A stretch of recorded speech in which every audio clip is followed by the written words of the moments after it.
Bon, Léopold, tu es sûr, on y va. Oui, oui, bien sûr, on y va. Bien sûr. Ça ne te dérange pas? Ah non, non, non, non. Tu as bien ça me dérange compris, pas du tout. Non, tu non, as bien bien sûr. compris qu'on allait remettre en image tous tes récits. Ah oui, d'accord. Ok, ben, c'est formidable. Dis-moi, tu m'avais parlé de Rennes-le-Château à une époque. Ah, Rennes-le-Château. Non, non. Non, non, la prochaine fois, Rennes-le-Château. Tiens, plutôt, laisse-moi te raconter une histoire qui s'est passée à Séville en 1994 et que j'ai appelée la Vierge aux yeux crevés.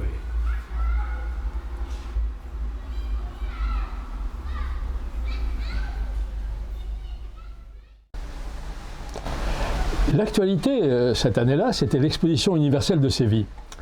Mon rédacteur en chef au Figaro Magazine m'avait envoyé sur place, avant l'ouverture officielle de l'événement, pour un reportage sur l'Andalousie. À l'époque, une volonté rédactionnelle dissociait dans un reportage la partie texte de la partie photo. On m'avait donc envoyé tout seul, contrairement aux habitudes, avec mission de préparer le terrain pour un photographe qui devait venir plus tard. À 11h du matin, c'était le seul café ouvert sur la place de Cuba. Le soleil commençait à chauffer sa terrasse et le garçon sortait les tables et les chaises. Au comptoir, les premiers clients ne savaient pas où mettre leurs pieds pour se garer de la serpillière d'eau sale qu'une matrone en noir passait sur le carrelage. Le type m'avait repéré et s'arrachant à la chaise qu'il occupait de tout son long, lui et sa boîte à cirage, il s'était dirigé vers moi. « Zapatos ?» avait-il fait après m'avoir toisé d'un œil morne, posant sa caisse devant mes chaussures. J'hésitais. Pourquoi pas? Quando? Il s'assit sur sa boîte, l'ouvrit sur le côté pour en tirer un chiffon et un tube de cirage, puis il s'empara de mon pied comme d'une chose qui lui aurait toujours appartenu, bloqua 2 petits morceaux de carton entre le cuir et la chaussette, et envoya 2 giclées de cirage qu'il se mit en devoir d'étaler avec son chiffon. Je le laissai faire, me disant que ça ne pouvait pas coûter bien cher. Et même si ça devait me délaisser de quelques centaines de pesetas, j'aurais connu l'expérience d'un authentique limpiabotas. Tout en frottant le cuir, il entamait la conversation. « Vous êtes ici pour l'expo ?» Que répondre à une question affirmative. « Oui », fis-je machinalement de la tête.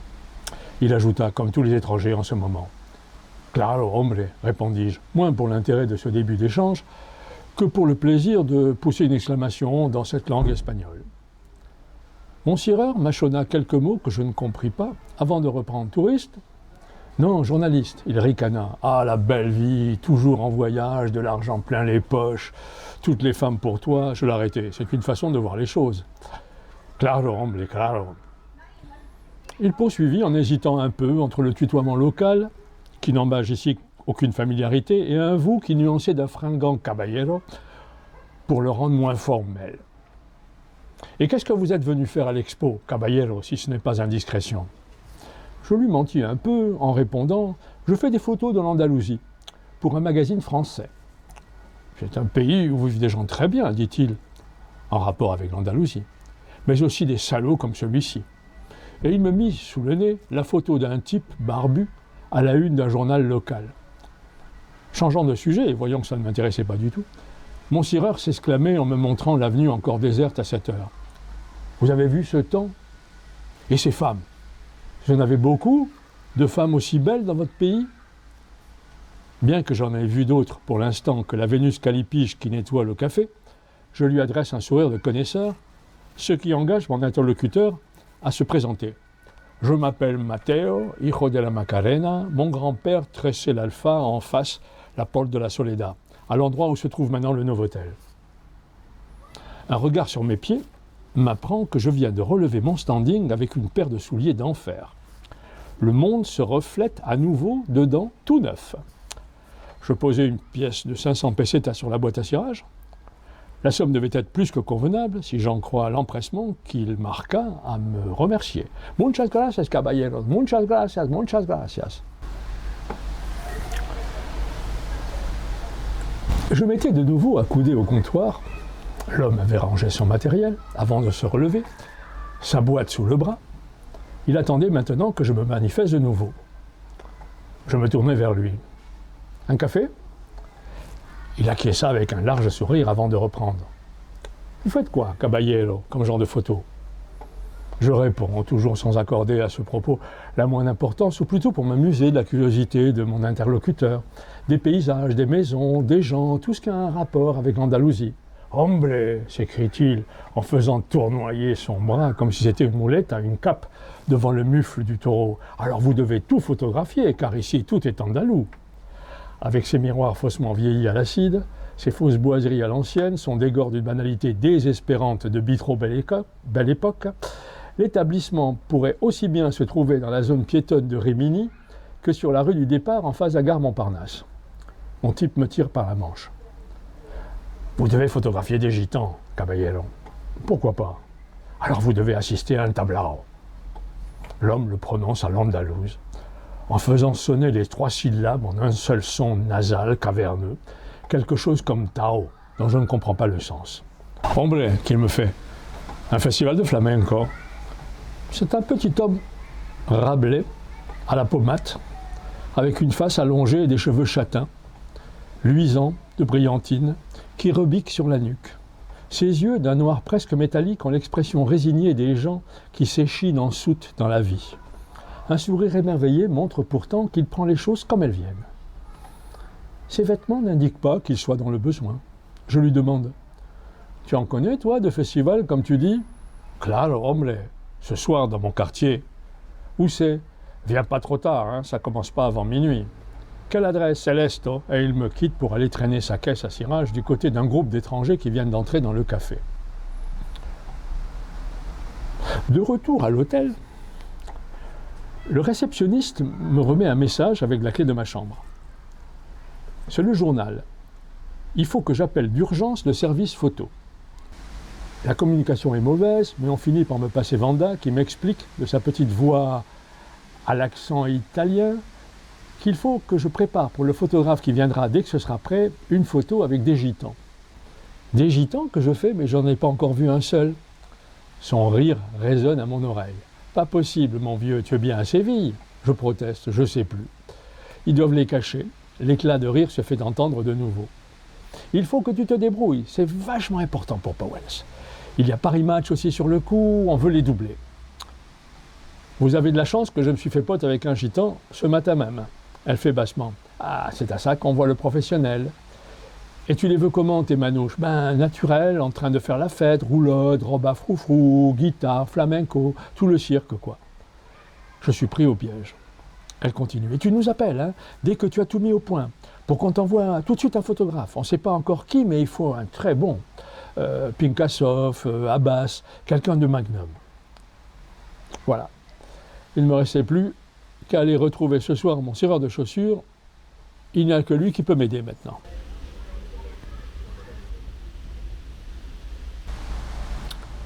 Ça fait plus d'une demi-heure que je marche, lorsque, à la lueur d'une loupiote, je déchiffre une inscription à un coin de rue. Macarena, enfin. En sondant la nuit, je distingue des silhouettes qui bougent là-bas. Je m'approche des gémissements indistincts, comme la plainte déchirante d'une personne qui souffre. Je m'arrête pour écouter. Ils sortent de dessous une galerie. Mes yeux se sont habitués à l'ombre. Je passe sous un boyau, pas plus haut qu'un homme. Un marchand de vin y vend sa piquette. Un rat de cave éclaire des groupes assis, épaule contre épaule. D'autres sont appuyés au mur. Quelqu'un joue de la guitare. Une voix gémit. « Me has tomado la sangre, yo me muero ahí. » Mon cireur m'a tiré par la manche. On se serre pour me faire de la place. Belle, sans âge, puissante comme un rocher sous la tempête, poignante dans sa solitude comme un chêne terrassé par la foudre, une femme pousse son cri rauque vers les étoiles. Scène d'un autre âge. Sur le coin d'un banc, un guitariste l'accompagne. De temps en temps, l'émotion parcourt l'assistance. Des cris fusent. « Vaya Beppe, coño, meneate el culo !» Un gobelet atterrit dans ma main, frais comme le fond de la nuit. Mon voisin m'assène une bourrade. « Ouais, non, ce n'est pas du velours en fût. » Mais je réponds poliment. « Oui bien. Des mains me palpent le dos. À 2 mètres de moi, un homme et une femme, les yeux rivés au sol, pleurent et vomissent en se tenant par l'épaule. Les espoirs plus profonds que l'abîme. Les enfants courent dans tous les sens. C'est ce que Matteo appelle un festival de flamenco. Je réalise soudain que mon compagnon est gitan.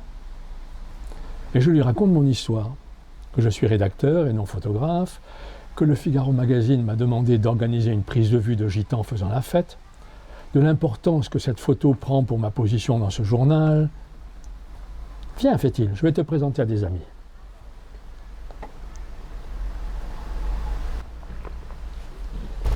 Et il m'entraîne à l'intérieur du bar, où nous nous frayons un passage en jouant des coudes jusqu'à un groupe d'hommes engagés dans une discussion très animée. Quelques minutes plus tard, et après maint gobelet de ce vin blanc âpre, nous sommes rejoints par un grand type rouquin, maigre, la trentaine, au visage plus long qu'un jour sans pain, qui semble tomber des nues quand mes compagnons lui racontent mon histoire de photo. Il est de San Luca, me souffle Matteo, en nous présentant. Sa mère est la fameuse Paquita Mela, la reine des gitans que Lorca a tenue sur les fonds. Le nouveau venu se prénomme Alberto. Mais tout le monde ici l'appelle El Ave, du nom de la ligne de chemin de fer Madrid-Malaga, à cause de la longueur de son visage. Et pourquoi ton journal me photographier des gitans, me fait-il, après avoir écouté attentivement Matteo? Je remarque qu'il porte un petit signe, comme une étoile, tatoué à chaque coin extérieur de ses yeux. Il m'est difficile de lui répondre. Il vaut mieux passer pour un bon touriste de base plutôt que l'envoyé spécial d'un magazine international. Je me lance dans des explications embarrassées. Pour nous, les Français, les gitans, c'est le symbole de l'Andalousie. Tout le monde éclate de rire. Alberto le premier, vaya. C'est la meilleure que j'ai entendue. Et approchant de mon nez sa bouche qui ne sent pas précisément l'eau de Lubin, « Tu nous aimes pas, hein ?» Je me défends énergiquement. Il ajoute, comme tous les gens ici. Et en baissant la voix, c'est à cause de la cachetta. Il caresse le bout de son nez. Ils disent que ce sont les gitans qui la vendent. Se tournant vers moi. Et quel genre de gitan cherches-tu? Une famille traditionnelle. Claro, hombre. Mais combien de personnes te faut-il pour ta photo? Je ne sais pas, 10, 20, disons 20 personnes. Ah, c'est peu pour une famille de gitans, fait-il en se grattant sa tignasse rousse. Mettons 30, rien que la famille la plus proche. Et tu veux la prendre où, ta photo? Je réfléchis. Matteo y va de ses conseils comme s'il n'avait fait que ça toute sa vie. Dans une maison, ce sera trop compliqué. Une taverne, ce n'est pas correct pour une famille de gitans. On n'est pas tous des alcooliques. Elle avait dit alors. Pourquoi pas aux environs de Séville, dans les marismas? Oui, dans les marismas, font les autres en chœur. Matteo m'explique que c'est un endroit de marécage où ils se réunissent pour leur fête. C'est loin? À l'embouchure du Guadalquivir, à une trentaine de kilomètres par l'autoroute. Et me voilà dans une 205 GTI de location, avec 5 gitans que je ne connais pas, et qui se sont peut-être mis d'accord pour me jouer un mauvais tour, voler ma voiture, mon portefeuille, ma montre, que sais-je. Cela fait un moment que nous avons quitté l'autoroute pour nous arrêter au bord du fleuve. La fraîcheur de l'air marin me fouette le visage. Une odeur d'iode et d'eau stagnante me rappelle le parc à huîtres. Je dois admettre que le coin ne manque pas d'intérêt. À droite, je distingue à travers le scintillement de l'eau un paysage de dunes, formes blanches, maculées des taches sombres des ajoncs. À gauche, c'est encore le trou noir de la nuit. En levant les yeux, je vois briller une fine écharpe d'étoiles. J'ai lu quelque part qu'on pouvait en distinguer plus de 3000 à l'œil nu. Mes compagnons me ramènent sur terre. Je demande « Où se couche le soleil ?» Là, me répond El Ave, en montrant un coin très sombre à l'horizon. complètement noir. À quelle heure? Il se gratte la tête. Vers 8h30.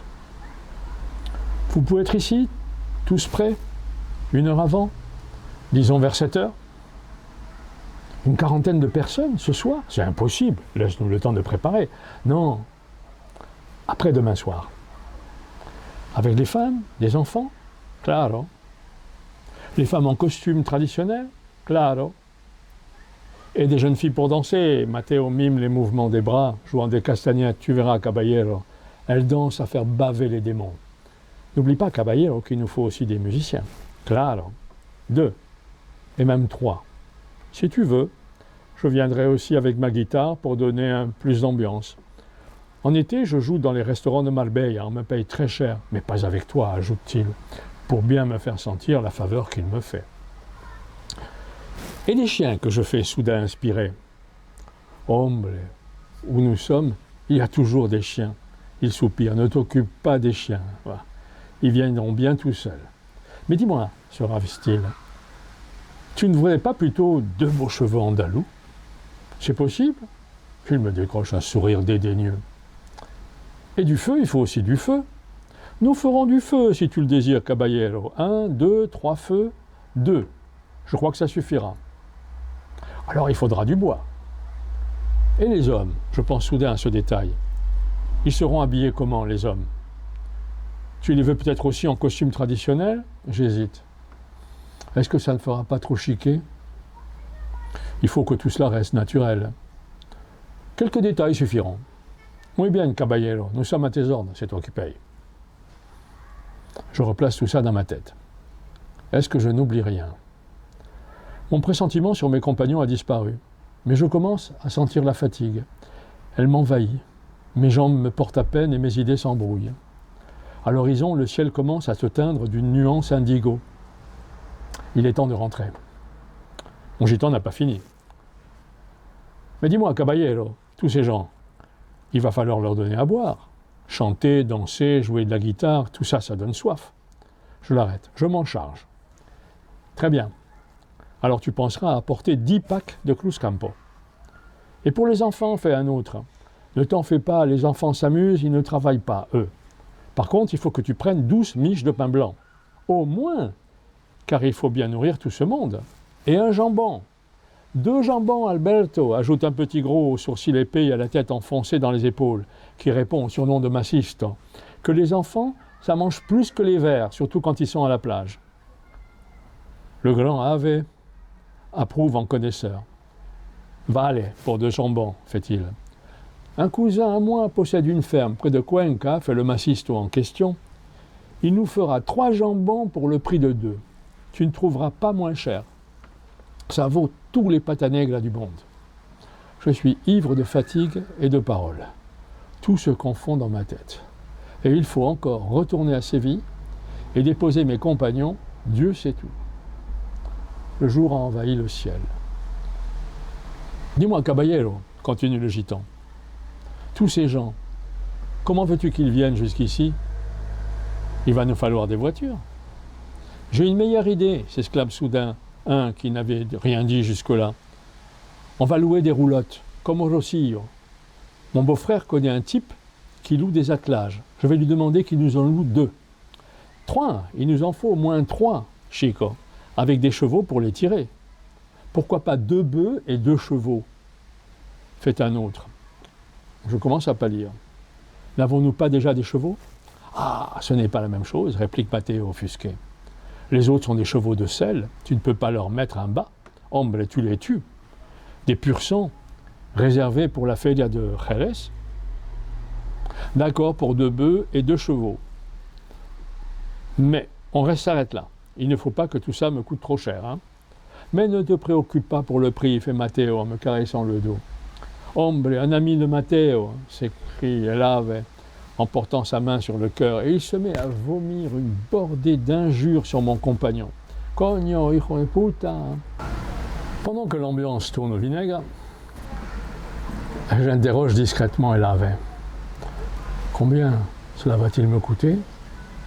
Ne t'en fais pas, Caballero, tu es un ami. Mais tu penses que ça va chercher dans les combien? Il se gratte sa tignasse comme chaque fois qu'il réfléchit. 500 miles. Non, il hésite. Peut-être moins. J'avance. Plus de 100 000 pesetas, on n'était pas encore à l'euro. Il doit être 6 heures du matin et je ne pense même plus à dormir, tellement je suis fatigué. Je sors un calepin et un stylo de ma veste. Si je divise par 2, ça fait 50 000 pesetas. J'enlève un zéro, 500 francs, c'est impossible. Les zéros s'en mêlent. Même si ça fait 5 000 francs, c'est un prix très raisonnable. Avec cette somme, ils vivent 6 mois ici. Quel pays! Rien d'étonnant qu'ils soient tous fous. Alors, caballero, qu'est-ce que tu en dis? Je le regarde dans les yeux. C'est plus que convenable. Il me balance une bourrade à me démettre l'épaule avant de rameuter ses amis qui batifolaient dans les dunes. Amigos, on va fêter ça, on va se fêter ça chez Fernando. Et il se tourne vers moi. Tu me donnes la moitié maintenant et le reste quand tu auras pris la photo. À ce moment-là, il me demande mon stylo pour griffonner sur un bout de papier qu'il a sorti de sa poche. Aujourd'hui, 26 mars 1994, comment il s'appelle le caballero, hein? J'écris mon nom sur le papier, qu'il recopie. El caballero reconnaît devoir la somme de 900 000 pesetas à Don Manuel Alberto Serrano de Chiclana, etc. Puis il trace un trait en travers, au bas de la page, et il me le tend pour que je le signe à mon tour. Attends, le gitan m'a retenu par l'avant-bras. On va faire les choses dans les règles. El Ave tire alors de sa poche un couteau et s'entaille délicatement le bout du doigt du milieu. Un filet de sang vermillon en jaillit. Avant que j'aie pu me défendre, il s'est emparé fermement de ma main pour répéter l'opération. Je sens un picotement désagréable, tandis qu'une goutte de sang perle au sommet de mon doigt. Il unit nos hémoglobines. Lié par le sang, fait-il, solennel. Celui qui trahit ce serment est un parjure. Il ajoute, et il sera puni par le sang, comme il le mérite. Quelques heures plus tard, je suis réveillé par le souvenir de mon équipé du soir. 90 000 pesetas ou 900 000? Un doute me taraude. Je cherche mon calepin. J'ai bien noté 900 000 pesetas. La somme me paraît soudain énorme. Une heure après, en remettant la clé de ma chambre au portier, je pose distraitement la question. 900 000 pesetas, ça fait combien en francs français? Le type tapote sur sa calculette avant de me mettre le résultat sous le nez. Dehors, je fais quelques pas. Plus de 5 briques pour une photo. Vous me direz moins de 10 000 euros d'aujourd'hui. Mais cela fait quand même beaucoup d'argent. Le gitan s'est bien foutu de ma gueule. Quand je pense qu'il voulait la moitié d'avance, j'éclate de rire, un rire vert. Il va se la caler quelque part, sa photo. Le problème, c'est que j'ai signé. Et alors? Je vais devoir, moi aussi, me la caler quelque part. Et le journal qui compte là-dessus? Et la pige, qui m'aurait bien arrangé? Il faut à tout prix que je retourne mon gitan. Retour au café de Cuba, où il n'y a pas de Matteo, bien sûr, après ce qu'il a bu hier soir. Direction la Macarena, à la recherche de la bodega de Celesto. Elle n'existe plus. Retranchée du monde du réel, elle a été remplacée par des panneaux tapissés d'affiches électorales. Je décide de faire la tournée des bistrots du quartier. Dans l'un d'eux, je tombe enfin sur le petit gitan de l'autre soir, Massisto, qui ne veut pas comprendre ma question sur l'endroit où je peux trouver El Ave, ou plutôt, il l'interprète comme une préoccupation légitime concernant la photo. Il croit me rassurer en affirmant que tout va bien se passer, les roulottes sont louées, chevaux et bœufs aussi, pour les jambons. Ça n'a pas été facile, mais il les a eus. On va te montrer ce que les gitans peuvent faire, me lance-t-il en me quittant. Je suis consterné. J'entre en titubant dans la prochaine taverne. En temps normal, je ne bois pas. Ou très raisonnablement. Et comment voulez-vous commander un café ici quand tout le monde, hommes et femmes, bêtes à plumes et animaux à poil, descend des copasses de vin blanc dès 9 h du matin? Là, les guitaristes ont été engagés, me dit l'un. Là, ce sont des danseuses qui répètent leurs pas, me dit un autre. Dans la rue, je croise un groupe de jeunes femmes en robe à volants, des fleurs en plastique dans les cheveux. Pas de doute, elles sont de la fête. Je me retiens pour ne pas leur crier « Ne venez pas demain, la photo est annulée !» Au chien qui me regarde passer, planté au milieu de la chaussée, « Allez, oust, oust, foutez le camp. Il n'y aura pas d'os de jambon à ronger, désolé pour vous, c'est trop cher, 6 millions, mais vous m'avez pris pour Khashoggi !» À 5 heures de l'après-midi, je regagne mon hôtel. Le corps cassé de fatigue, l'esprit tenaillé d'angoisse, pour me voir remettre un message par le portier. Un message de Paris. Photo annulée. Désolé, stoppe les frais. On t'expliquera à ton retour. J'ai juste la force de me traîner jusqu'à mon lit. 3 heures plus tard, je me réveille en sursaut. J'ai pris une grande décision. Je fais une dernière tentative pour retrouver Alberto. Si elle échoue, je prends le premier avion pour Paris ou ailleurs.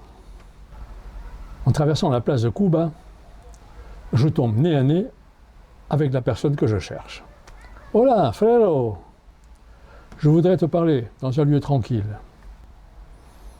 Là, devant un finot, je préfère y aller sans détour en lui expliquant que je me suis trompé dans mes comptes et que la photo est trop chère.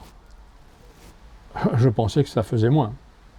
90 000 pesetas, dis-je. Même 100 000, j'étais d'accord, mais pas pour 900 000. Hombre, s'exclame-t-il. Mais qu'est-ce qu'il y en a pour 100 000 pesetas de nos jours? Je bafouille. Je n'aurais pas cru que c'était aussi cher. Parce que tu crois que ça se trouve comme ça, fait-il en claquant les doigts, des chevaux, un bœuf, du feu, des musiciens, des danseuses, des roulottes. Et encore, ajoute-t-il, j'ai été très raisonnable. J'ai eu des prix pour toi. Je l'approuve de la tête, me disant qu'il vaut mieux me montrer conciliant. L'homme me paraît de plus en plus inquiétant. Ses étoiles tatouées au coin des yeux lui donnent un regard torve. Peut-être est-il dangereux. Il s'échauffe en discutant. « Mais tu me disais pas que c'est pas toi qui paye, mais ton journal ?»« Oui, oui. Alors pourquoi tu t'en fais ?»« Parce qu'ils ne voudront jamais payer une photo ce prix-là. » Et j'ajoute, et d'ailleurs, ils ne veulent plus de photos. Ils ont tout annulé. Cognon, son poing s'abat sur la table. Et moi, je reste là comme un con après avoir remué tous ses vies. Je perds la face à cause de toi. Il envoie valser son gobelet. Tu as commandé, gronde-t-il, tu me dois payer, c'est réglo, j'ai le contrat dans ma poche. J'essaie de l'amadouer en prenant un ton contrit, rien n'y fait. Combien peux-tu me donner pour me dédommager? Je réfléchis aussi. 150 000 pesetas, c'est tout ce dont je dispose. Il part d'un rire mauvais. C'est rien, 300 000 et encore. J'en suis de ma poche. Il met soudain la main sur mon poignet. Et en plus, tu me donnes ta montre. Je regarde ma gégère, un cadeau de Catherine, et d'un coup, je me redresse. Écoute, je préfère qu'on parle de tout ça devant un juge. Viens. Il y en a un pas loin d'ici. J'ai remarqué une plaque de cuivre sur la cahier de la Constitution. Il se passe quelques secondes, pendant lesquelles mon gitan a levé en silence les yeux vers la grosse montre suspendue au-dessus de la salle du café. Puis il manie délicatement le remontoir de la sienne, comme s'il la mettait à l'heure. Et il me dit calmement « Hermanito, mettons nos montres à l'heure. Avant que la petite aiguille ait parcouru 2 fois le cadran, j'aurais vu couler ton sang. » Puis il s'est levé et il est parti tranquillement.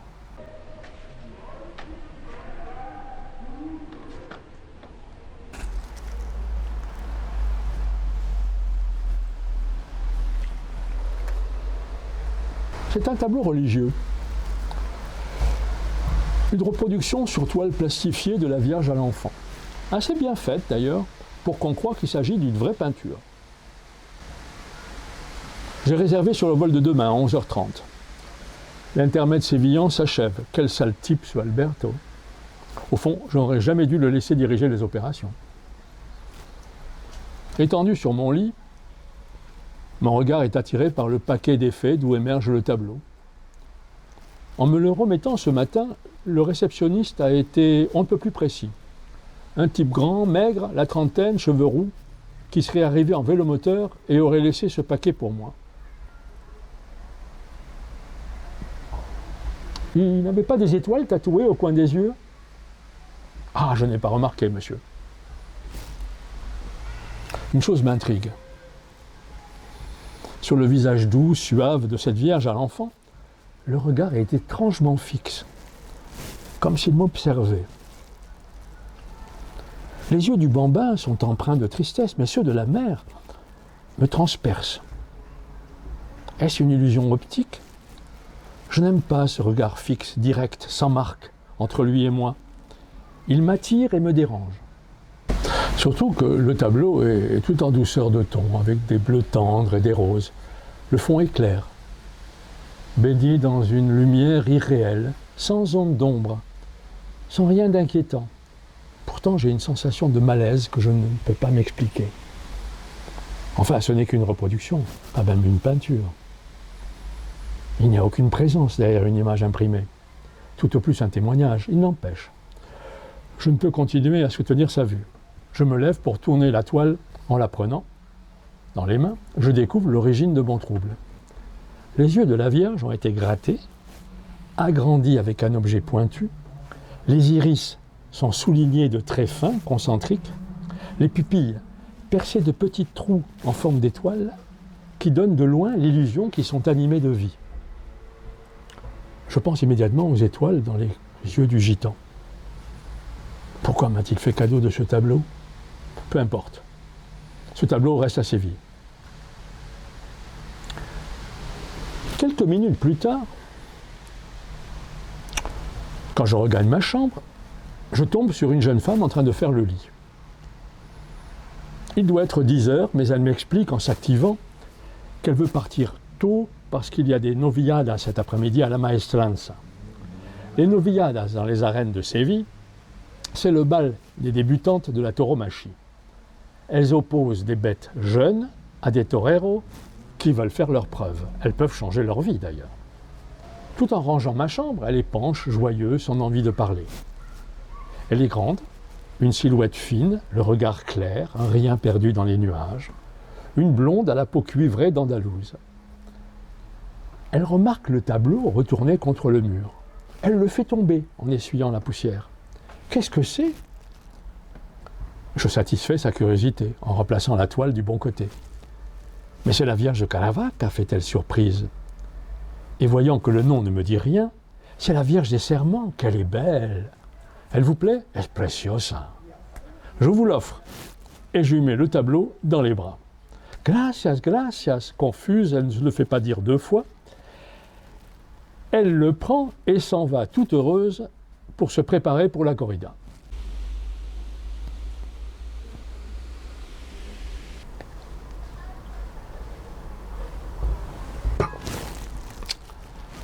C'est une journée bizarre. Elle a commencé avec un temps magnifique, un temps à vous faire regretter de devoir partir. Puis vers 4 heures de l'après-midi, il s'est préparé un orage. Un silence de plomb a pesé sur la ville, traversé de coups de tonnerre lointains. Enfin, il n'est pas tombé une goutte de pluie. J'étais en train de préparer mes bagages quand mon attention a été attirée par des bruits de portes qui claquent dans le couloir. Des exclamations suivies de pas précipités, un bruit de course. J'ai pensé qu'il se passait quelque chose et j'ai entrouvert ma porte. Le temps de voir passer en trombe une jeune femme de chambre. Pas la mienne, une autre. « Aïe, Seigneur, c'est affreux ! Le fiancé de Lorena, au moment de la quadra, le taureau lui a transpercé le corps. Il est mort dans la chapelle, sans qu'on ait eu le temps de le transporter à l'hôpital. Quel malheur! Et elle lui avait offert un tableau de la Vierge pour qu'elle le protège. » Les commentaires dans le couloir vont bon train. Chacun donne son avis sur le drame. Il y a les âmes sensibles qui plaignent la fiancée de la victime et les amateurs de sensations fortes qui se font raconter en boucle l'accident. Je me replie discrètement sur ma chambre. Mon voisin s'apprête à en faire autant. Avant d'ouvrir sa porte, il se tourne vers moi pour me dire en français « Vous y croyez à ces superstitions ?» Je le regarde, étonné. Pour une fois qu'un taureau s'est vengé,